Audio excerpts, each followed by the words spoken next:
Senator JB is recognized. Thank you, Mr. Chairman. Very quickly, just a few points.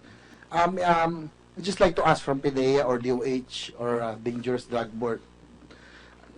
Mayroon ba kayong partnership program or agreement, no? Ang PNP, ang BJM, ang PDEA sa ngayon with the local government units or any other branch of government? Kasi ang worry ko, dahil siguro first time in history, ako being a former chief executive, kami rin lumaban sa drugs, but we are overwhelmed right now. No? And I would like to congratulate the PNP for its efforts.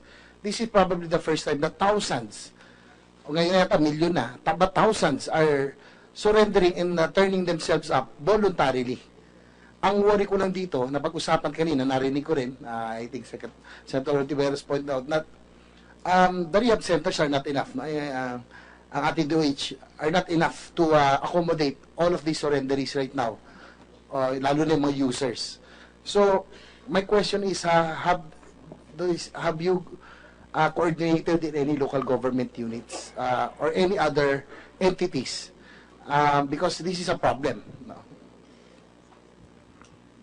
Yes, sir. Yes, Your Honor. In fact, the role of those government agencies, departments, Your Honor, also provided in Republic Act 9165, and it is section 41 up to section 57. It pertains to the role of certain government agencies or departments, Your Honor. And as far as the local government is concerned, it is under section 51 to 53. And if I may read, Your Honor, as so provided. Hindi na, okay lang.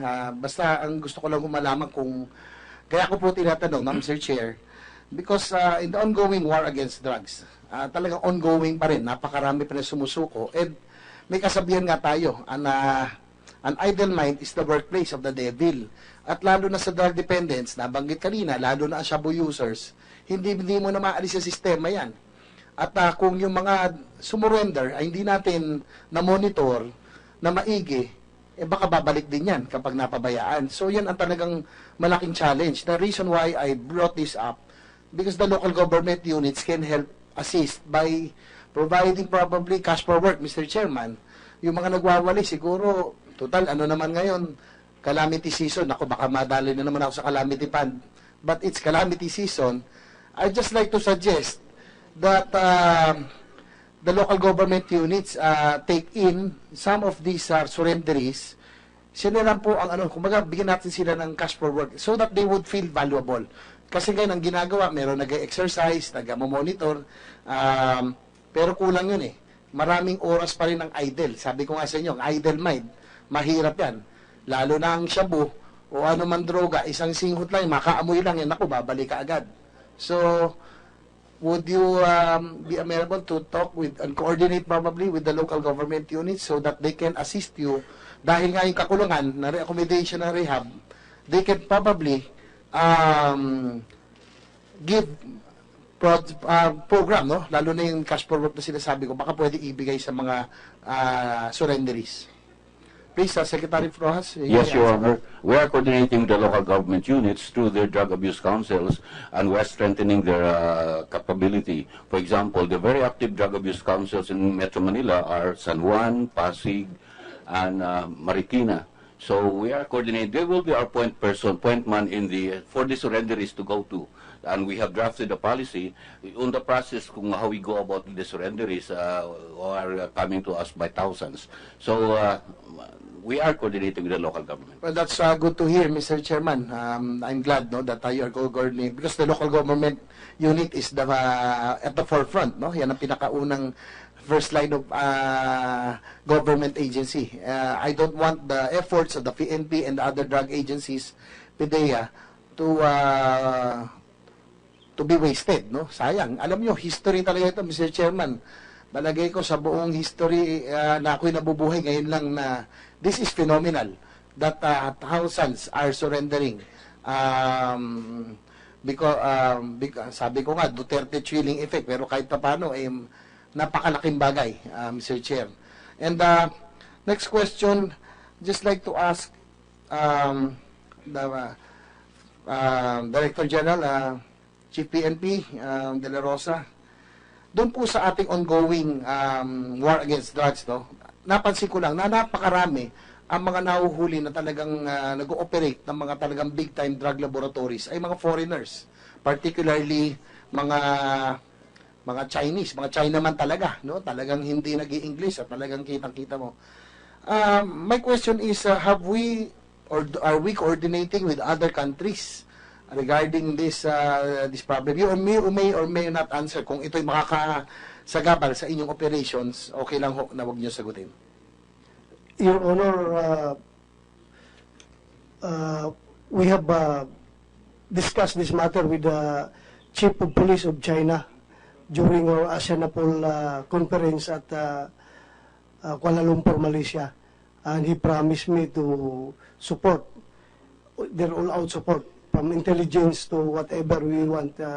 He promised us to give their full support. Well, that's good to hear, Chief PNP. And also, Mr. Chairman, I'd just like to ask you, no, magba-budget season, because the Philippines is an archipelago, no, napakalawak ng ating coastline, and it's almost physically impossible for all our authorities, the AFP, the PNP, the Coast Guard, to guard our vast coastline. Yung inyong pang maritime unit, do you have enough boats to patrol at least, no?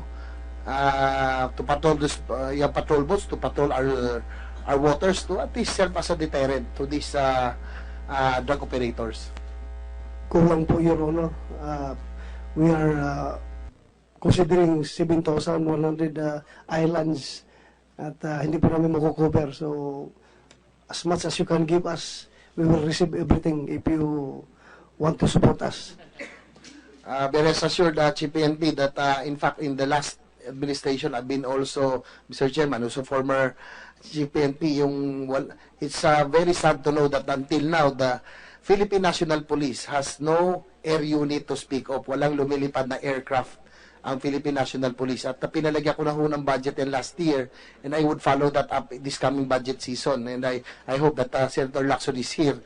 Sana matulungan niya tayo na magkaroon naman ng isang totoong air unit, because this is, hindi naman to pang VIP. I know that you need this in your operation, especially with this kind of operation na war against drugs. Hindi man pwedeng wala kayong aircraft, no, na alangan naman lahat kayo nagla-land trip. By the time umabot kayo dun sa inyong pupuntahan, nasa Batanes na o nasa Taiwan na, nasa China na yung inahabol. So, be rest assured that why that I'm asking para tama-tama po, Mr. Chair, while we are almost in the budget season, that we can support and help the PNP in your war against drugs. Last point, last 2 points actually. Doon po sa, napansin ko, Mr. Chair, sa mga bansang tulad ng Singapore, Thailand, Malaysia, China, Vietnam, Indonesia, these countries have death penalty, especially on drugs. Tayo po, inabolish natin. Would you think anybody can answer? Si Chief PNP or Secretary Rojas or Director General La Peña? Anybody can answer. Do you think that this is one of the reasons that these big-time international drug syndicates are not afraid? Alam nila, hindi naman sila mamamatay. Kung sakasakali, makukulong na sila. At kung sakasakali, ang nasa isip nila, pwede naman nilang, sa dami ng pera nila, pwede sila makalaya later on. So, would you think that this is a factor, yung ating wala pag-abolish ng death penalty, kaya hindi natatakot ang international drug syndicate sa atin? Yes, Your Honor. I believe that the death penalty will be a very strong deterrent in our campaign against illegal drugs. Dahil sa napansin ko nga po, Mr. Chairman, talagang lahat, Singapore, Thailand, Malaysia, China, Vietnam, Indonesia, sa ASEAN, mukhang tayo na lang ang walang death penalty. Kaya siguro naging hub tayo. Mukhang tayo ang ginawang hub ng international drug syndicates. Precisely because there is no death penalty, na wala talaga silang takot. No, I'm not espousing, but that's another, I know it's a controversial measure, Mr. Chair, pero sa ibang usapan, just ko lang malaman kung bakit naging rason, bakit naging hub ang Pilipinas. Last question po, last point, doon po sa wiretapping there, because there are 2 measures regarding authorizing wiretapping of communications of violators of certain crimes. I just like to ask Chief PNP, what is your current surveillance process for investigating drug offenders? You may or may not answer kasi baka naman makahamper ito. O ito na lang, do you have any modern equipment that you can use for the anti-drug campaign? Or if so, kung kulang, lagi naman tayong kulang, ano po ang makailangan nyo? Your Honor, we have a very limited technical capability. That is why tinatalo pa nga tayo sa mga drug lords sa loob ng bilibid. Mas malakas yung kanilang signal booster kaysa ating jammer.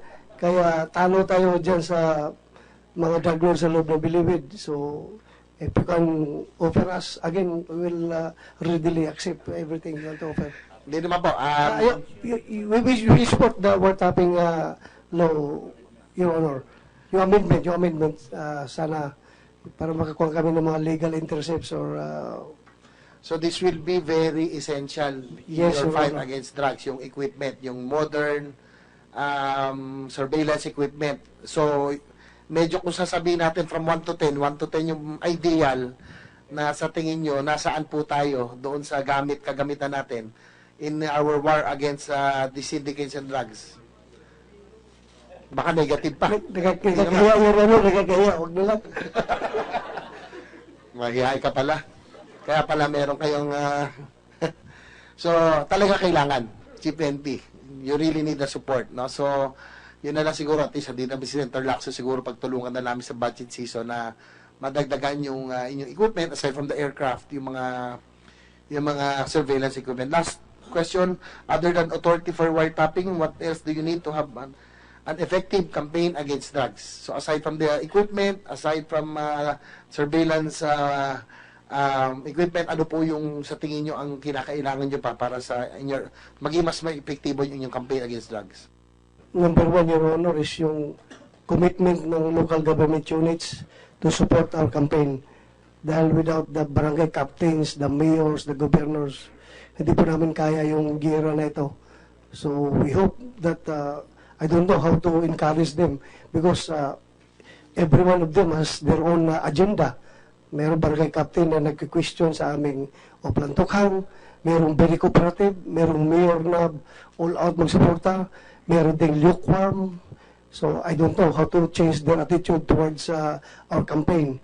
Yan talaga ang the biggest challenge that we are facing right now aside from financial and logistical support. So, sana LGUs will cooperate. Your Well, Honor. thank you. Maraming salamat. Chief NP, that's all, Mr. Chair. Maraming salamat. Thank you, Senator. Yes. Sir, may Your Honor, may I add some of those that we need in this anti-illegal drug campaign? Yes, sir, Your Honor. Okay.